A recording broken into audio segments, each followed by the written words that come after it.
शुरुआत में फिल्म में बताया गया है कि कुछ संगीत इतना शक्तिशाली होता है कि वह आत्माओं को भी आकर्षित करता है। ये संगीत अतीत और भविष्य की आत्माओं को अपनी ओर खींचता है, साथ ही यह बुरी आत्माओं को भी अपनी ओर खींचता है। अंत में फिल्म के शुरुआती दृश्य में हम देखते हैं कि सैमी नाम का एक घायल लड़का गिटार लिए चर्च में आता है। वह बुरी तरह घायल है और चर्च के लोग उसे देखकर चिंतित हैं। पादरी उसके लिए प्रार्थना करता है और सैमी से संगीत छोड़ने को कहता है। पादरी कहता है कि जो बुरी शक्तियां इस समय तुम्हारे पीछे हैं वे तुम्हें छोड़ देंगी। सैमी के साथ उस समय क्या हुआ, यह जानने के लिए कहानी एक दिन पीछे जाती है। सैमी को संगीतकारों के साथ गिटार पकड़े हुए दिखाया गया है। उनका बैंड ब्लूज संगीत बजाता है। इस संगीत में सभी भावनात्मक गीत होते हैं। उनकी भावनाओं को अच्छी तरह से समझने के लिए संगीत इस तरह से बनाया गया है कि न केवल लोग बल्कि आत्माएं भी इसमें खो जाती हैं। सैमी के पिता को उसका जुनून बिल्कुल पसंद नहीं है और यह पता चलता है कि सैमी के पिता कोई और नहीं बल्कि पहले दृश्य में दिखाए गए चर्च के पादरी हैं। अगले दृश्य में हम स्मोक और स्टैक नाम के दो भाइयों को देखते हैं। उनके पास बहुत पैसा है जो उन्होंने एक शक्तिशाली गैंगस्टर से लूटा था।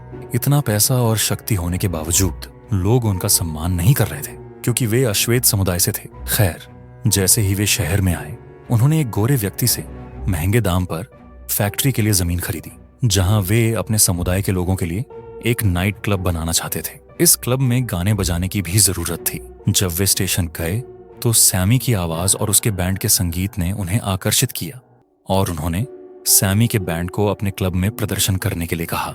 यहां से जाने के बाद उन्होंने दो चीनी लोगों को भी काम पर रखा जिनकी एक रेस्तरां थी। स्मोक और स्टैक चाहते थे कि वे अपने क्लब में भोजन और पेय पदार्थों की सभी व्यवस्थाओं का ध्यान रखें। इसके बाद स्मोक अपनी पत्नी से मिलने जाता है। स्मोक की पत्नी वुड जादू करती थी, इसलिए स्मोक अपनी पत्नी से दूर रहने लगा था। इतने लंबे समय तक मिलने के बाद भी वे उसी बात पर बहस करने लगते हैं और उसकी पत्नी उससे कहती है कि तुम लोग जो प्रथम विश्व युद्ध में बच गए थे वह मेरे वुडू जादू के कारण है। यह सुनकर स्मोक कहता है कि अगर तुम्हारा जादू इतना शक्तिशाली था तो हमारी बेटी क्यों नहीं बची।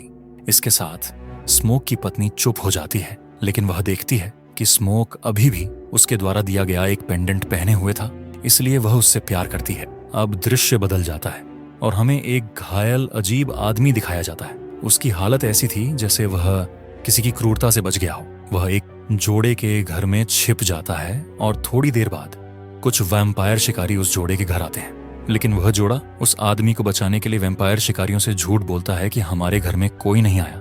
वैम्पायर शिकारियों के जाने के बाद वह आदमी जो उनके घर आया था लड़के पर हमला करता है और वह उसका कुछ खून भी पीता है। उसके बाद हमें पता चला कि वह लड़का भी वैम्पायर बन गया था और उसकी पत्नी उसे देखकर चीखती है और दृश्य यहीं समाप्त होता है।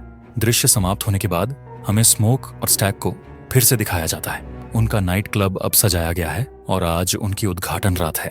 स्मोक अपनी चीजों के बारे में बहुत सख्त था और उसने अपने गार्ड को भी बताया कि कोई भी बिना टिकट या कम लागत वाले टिकट के अंदर नहीं आएगा। इसके विपरीत स्टैक का मानना था कि अपने समुदाय के लिए उसका क्लब स्वर्ग जैसा होना चाहिए। वे अपने थका देने वाले दिन में थोड़ा आराम करने आएंगे। अगर वे कम लागत पर भी आते हैं तो कोई बात नहीं। यह दिखाया गया है कि पहले ही दिन उनका नाइट क्लब पूरी तरह से सफल रहा क्योंकि बहुत सारे लोग यहाँ आए थे। सैमी अब अपना प्रदर्शन शुरू करता है। लोग इसमें खो जाते हैं और अब हम देखते हैं कि उसकी संगीत से आकर्षित होकर आत्माएं यहाँ आ रही हैं। इतना ही नहीं, अब वे तीनों वैम्पायर भी यहाँ आ गए, जिसमें एक वैम्पायर ने वहां आकर उस जोड़े को वैम्पायर में बदल दिया था। एक वैम्पायर के रूप में वह अनुमति के बिना क्लब में प्रवेश नहीं कर सकता था। जब उन्होंने अनुमति मांगी तो स्मोक ने उन्हें मना कर दिया क्योंकि वह एक गोरा आदमी था और गोरे लोगों को उनका समुदाय पसंद नहीं था। अब स्मोक उनसे बदला लेना चाहता था। हालांकि वैम्पायर ने यह भी कहा कि हमारे पास बहुत पैसा है, मैं इस गाने से ही आकर्षित होकर यहाँ आया हूँ और मैं यहाँ बहुत पैसा भी उड़ाऊंगा। जब स्मोक अपने फैसले पर अड़ा रहा तो ये तीनों वैम्पायर बाहर गए और गाना गाने लगे। थोड़ी देर बाद हमें दिखाया गया कि स्मोक और स्टैक की दोस्त मैरी की अंदर लड़ाई हुई थी, जिसकी माँ ने उन दोनों को पाला था। गुस्से में वह क्लब से बाहर चली गई जहां वे तीनों वैम्पायर थे। वह लड़की वैम्पायर मैरी से बात करने की कोशिश करती है और कहती है कि हमें क्लब में एंट्री दिला दो, हमारे पास ये सोने के सिक्के हैं जो हम अंदर देंगे। लेकिन मैरी को पिछले वैम्पायर का व्यवहार यहाँ थोड़ा अजीब लगा, क्योंकि मैरी को देखकर उसके मुंह से लार निकलनी शुरू हो गई थी और बिना समय गंवाए उसने मैरी पर भी हमला कर दिया। मैरी को काटकर और उसका खून पीकर उसने मैरी को भी वैम्पायर में बदल दिया। वैम्पायर बनने के बाद वह क्लब में गई और अनुमति लेकर क्लब के अंदर चली गई। जब वह स्टैग के करीब आने लगी तो उसने स्टैग पर भी हमला किया और उसका खून पीकर उसे वैम्पायर में बदल दिया। ये सब स्मोक स्टैग के भाई ने देखा था। उसने अपने भाई को बचाने के लिए मैरी पर गोली चलाई, लेकिन मैरी यहाँ से हंसते हुए चली जाती है, जैसे इन गोलियों का उस पर कोई असर नहीं हुआ हो। स्मोक मैरी को अपनी बहन मानता था। उसका व्यवहार देखकर वह भावुक हो गया और फिलहाल नाइट क्लब खाली कर दिया।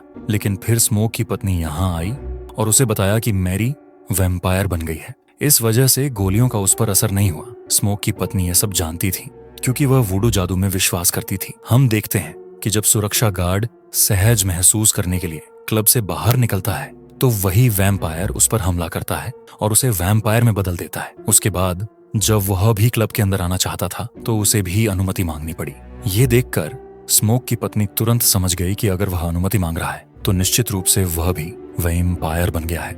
यह आदमी कहता है, ठीक है, मुझे अंदर मत आने दो, कम से कम मुझे आज का पैसा दे दो। अब जैसे ही स्मोक उसे अपना पैसा देने के लिए हाथ बढ़ाता है, यह आदमी उसका हाथ काटने वाला था, लेकिन खुद को बचाने के लिए स्मोक ने उस पर गोली चलाई। अंदर हम देखते हैं कि स्टैग, जिसे मैरी ने वैम्पायर में बदल दिया था, अब होश में आ गया था। इससे पहले कि वह यहाँ के लोगों पर हमला करता, स्मोक की पत्नी उस पर लहसुन का रस फेंकती है, जिससे उसे बहुत दर्द होता है। सबकी जान बचाने के लिए स्मोक की पत्नी सबको बताती है कि इन वैम्पायरों से बचने के कई तरीके हैं। खुद को उनसे दूर रखने के लिए उन पर लहसुन का रस फेंका जा सकता है या लहसुन का इस्तेमाल किया जा सकता है। इसके अलावा अगर आप उन्हें मारना चाहते हैं तो उन्हें मारने के लिए केवल चांदी या लकड़ी का ही इस्तेमाल किया जा सकता है। और हाँ, अगर कोई व्यक्ति आपकी इमारत में अनुमति के साथ प्रवेश करने की कोशिश करता है तो तुरंत उसे मना कर दें, क्योंकि इंसान बिना अनुमति के किसी भी इमारत में प्रवेश कर सकते हैं, लेकिन वैम्पायर नहीं। अब वह बार में सबको लहसुन खाने को कहती है ताकि वह यह पुष्टि कर सके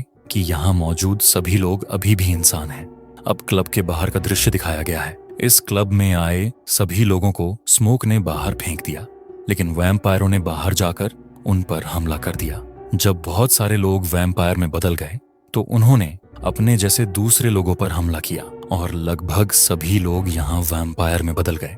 और अब ये वैम्पायर अपनी पार्टी का एक साथ आनंद ले रहे थे। वे क्लब में बचे हुए लोगों के बाहर आने का भी इंतजार कर रहे थे ताकि वे उनका शिकार कर सकें। स्मोक की पत्नी कहती है कि हम इन वैम्पायरों से बचने के लिए पूरी रात इस इमारत में रहेंगे। सुबह ये सभी वैम्पायर यहाँ से गायब हो जाएंगे, क्योंकि वे सूरज की रोशनी में नहीं रह सकते। अब पहला वैम्पायर यहाँ आता है और स्मोक और उसके सभी दोस्तों को वैम्पायर बनने के लिए राजी करने लगता है, क्योंकि यह सबसे अच्छा निर्णय यहाँ कोई नस्लवाद नहीं है, क्योंकि काले और गोरे की कोई अवधारणा नहीं है और वैम्पायरवाद में कोई मृत्यु नहीं है। वैम्पायरों के बारे में एक और दिलचस्प तथ्य यहाँ सामने आता है कि वैम्पायर को पिछले वैम्पायर की याददाश्त मिल जाती है, जिसे उसने वैम्पायर में बदल दिया था। जिस वैम्पायर ने पहले जोड़े पर हमला किया था, वह जोड़ा पहले स्मोक और स्टैग पर हमला करने वाला था। वे उन्हें लूटने वाले थे, क्योंकि शहर में कोई भी यह बर्दाश्त नहीं कर सकता था कि अश्वेत लोग यहाँ सबसे अमीर लोग हैं। वह उनसे कहता है, देखो, इंसान वैसे भी तुम्हारी सफलता को बर्दाश्त नहीं कर सकते, तो तुम वैम्पायर क्यों नहीं बन जाते। अंत में वह वैम्पायर कहता है, अगर तुम सब नहीं तो हमें सैमी दे दो, क्योंकि सैमी के संगीत में अतीत और भविष्य की आत्माओं को यहाँ बुलाने की शक्ति है। अब वह चीनी महिला जो यहाँ रेस्तरां चला रही थी, ये वैम्पायर उसे धमकाते हैं कि हम तुम्हारे घर जाकर तुम्हारी बेटी पर हमला करेंगे। ये सुनकर वह भावनाओं के आवेश में उनसे लड़ने की धमकी देती है और ऐसे वैम्पायरों को इस नाइट क्लब में प्रवेश करने की अनुमति मिल जाती है। अब वैम्पायर अंदर आकर सभी लोगों पर हमला करना शुरू कर देते हैं। वैम्पायरों के इस हमले में स्मोक की पत्नी, वह महिला जिसने इन वैम्पायरों को चुनौती दी थी, और सैमी के बैंड का एक सदस्य जिसने उसे ब्लूज संगीत सिखाया था, तीनों मारे जाते हैं। यहाँ सबसे भावनात्मक मौत स्मोक की पत्नी की थी, क्योंकि स्मोक ने अपनी पत्नी को खुद मारा था। स्मोक का भाई स्टैग उसकी पत्नी पर हमला करता है। वह उसे वैम्पायर में बदलने लगता है। इससे पहले कि वह वैम्पायर बनती, स्मोक ने अपनी पत्नी को लकड़ी की कील से मार डाला। यहाँ हम देखते हैं कि सैमी और उसका साथ इन वैम्पायरों से भागने की कोशिश करते हैं, लेकिन रेमिक नाम का पहला वैम्पायर उन्हें रोक देता है। दूसरी ओर स्मोक की लड़ाई अपने भाई स्टैग से शुरू होती है।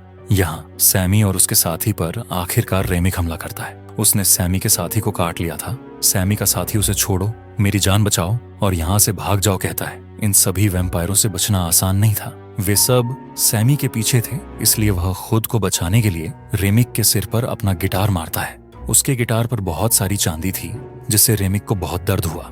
और सभी वैम्पायर रेमिक के साथ कहीं ना कहीं अपने संबंध के कारण दर्द में थे और सैमी को यहाँ से भागने का मौका मिला। अब हम देखते हैं कि रेमिक सैमी पर हमला करने वाला था। इस बार स्मोक सैमी को बचाने आया और रेमिक के शरीर में एक लकड़ी की कील डाल दी।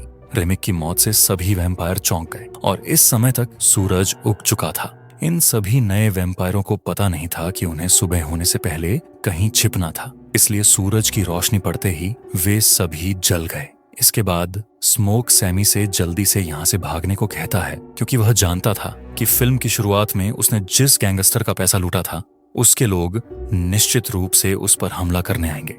बिल्कुल यही हुआ। यहाँ बहुत सारे लोग उसे पकड़ने आए, जिनसे स्मोक अकेले अपनी बंदूक से लड़ा और उन सबको मार डाला। लेकिन जवाब में दूसरे लोग भी गोलियां चला रहे थे, जिनकी गोलियों से स्मोक बुरी तरह घायल हो गया था। वह अपनी आखिरी सांस ले रहा था, जिससे पता चलता है कि उसे अपनी पत्नी और बेटी भी याद है, और इसी तरह वह मर जाता है। अब हम सैमी को देखते हैं, जो चर्च में आया है, एक गिटार का सिर पकड़े हुए है, जो फिल्म का शुरुआती दृश्य है। यहाँ हमने पहले देखा था कि सैमी के पिता, जो एक पादरी हैं, उसे संगीत छोड़ने और प्रार्थना करने के लिए कहते हैं, लेकिन सैमी ऐसा नहीं करता और वह गिटार का सिर लेता है और यहाँ से चला जाता है। फिल्म के पोस्ट क्रेडिट सीन में 60 साल बाद हम बूढ़े सैमी को देखते हैं, जो अभी भी ब्लूज संगीत बजाता है। वह एक गाना गा रहा था। ये दिखाते हुए फिल्म यहीं समाप्त होती है।